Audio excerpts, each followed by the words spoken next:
നമ്മുടെ രാജ്യത്തിൻ്റെ ആഭ്യന്തരമന്ത്രി അമിത്ഷാ വലിയൊരു പ്രഖ്യാപനം നടത്തിയിരിക്കുകയാണ്.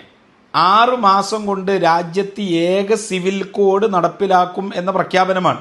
അത് മുമ്പും പ്രഖ്യാപിച്ചിരുന്നു, ശ്രമിച്ചിരുന്നു, പിന്നെ അത് നടക്കാതെ പോയി. ഇനി അത് നടപ്പിലാകോ ഇല്ലയോ എന്നതൊക്കെ മറ്റൊരു വിഷയമാണ്. ഏതായാലും ഏക സിവിൽ കോഡിനെയും ഈ പ്രഖ്യാപനത്തെയും ഒക്കെ അനുകൂലിക്കുന്ന ആളുകളോട് ധാർമ്മികപരമായിട്ട് നമ്മുടെ ഒരു സംശയമാണ്. നമുക്ക് സംശയം പറയാലോ. നമ്മുടെ രാജ്യത്തൊരു പദ്ധതിയും ഒരു ആശയവും നടപ്പിലാക്കുമ്പോൾ അതിൻ്റെ ക്ലാരിഫിക്കേഷൻ ചോദിക്കാനുള്ള അവകാശവും അതുപോലെ ധാർമ്മികതയും നമ്മുടെ മുമ്പിലുണ്ട്.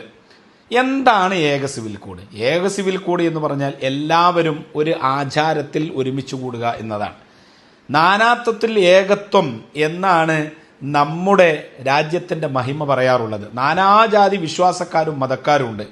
ആ വിശ്വാസവും ആചാരവും ഒക്കെ ഉൾക്കൊള്ളുന്നതിനോടൊപ്പം നമ്മുടെ രാജ്യത്ത് സഹോദരീ സഹോദരന്മാരായിട്ട് എല്ലാവരും മുന്നോട്ട് പോകുന്നു. അതാണ് നാനാത്വത്തിൽ ഏകത്വം.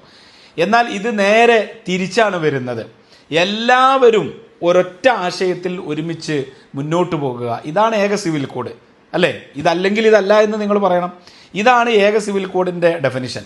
എന്ന് ചോദിക്കട്ടെ, ആരുടെ ആചാരമാണ് നമ്മൾ എടുക്കുക? മുസ്ലിമീങ്ങൾ ആചാരമാണോ? മുസ്ലിമീങ്ങൾ അത് അനുവദിക്കുകയില്ല. കാരണം എന്താണ്?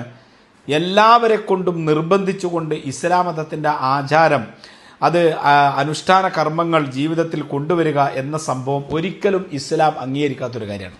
ഇനി ഹൈന്ദവ ആചാരമാണോ? ഹൈന്ദവ ആചാരത്തിൽ തന്നെ എത്ര ആചാരങ്ങളുണ്ട്. അതിൽ ഏത് ആചാരമാണ് സെലക്ട് ചെയ്യുക? ഇനി ആ ഒരു ആചാരം എടുത്താൽ തന്നെ മറ്റുള്ള ഹൈന്ദവ മതത്തിലെ ആചാരങ്ങൾ അനുഷ്ഠിക്കുന്ന ആളുകൾ ആ ഹൈന്ദവ മതത്തിലെ ആ ആചാരം ഉൾക്കൊള്ളാൻ അവർ തയ്യാറാകുമോ? ഇല്ല. ക്രൈസ്തവ മതത്തിൻ്റെ ആചാരമാണോ? അപ്പോൾ പിന്നെ ഹൈന്ദവ മതക്കാരത് ഉൾക്കൊള്ളാൻ തയ്യാറാകുമോ? ഏത് ആചാരമാണ്, ഏത് സിവിൽ കോഡാണ് നിങ്ങൾ ഈ പറയുന്നത്? ഒന്ന് അറിഞ്ഞാൽ കൊള്ളാം.